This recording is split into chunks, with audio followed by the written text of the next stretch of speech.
செய்திகளை விரிவாக பார்ப்பதற்கு முன்பாக முதலில் தலைப்புச் செய்திகள்.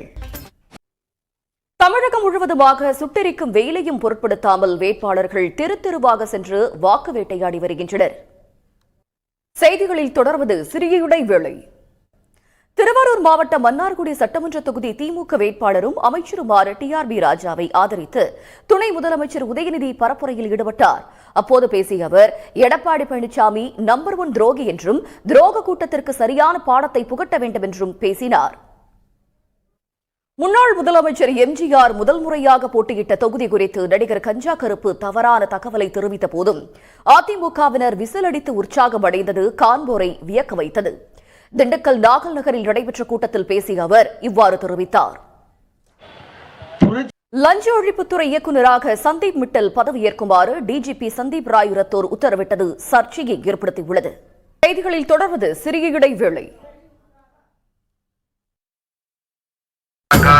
திருவாரூர் மாவட்டம் நன்னிலம் சட்டமன்ற தொகுதியில் எஸ்டிபிஐ வேட்பாளர் கோடை வெயிலை விட சட்டமன்ற தேர்தல் களம் சூடுபிடித்திருக்கும் நிலையில் தங்கத்துக்கு நிகரான வாக்காளர்களின் பொன்னான வாக்குகளை கவர வேட்பாளர்கள் நூதன முறையில் வாக்கு சேகரிப்பில் ஈடுபட்டனர்.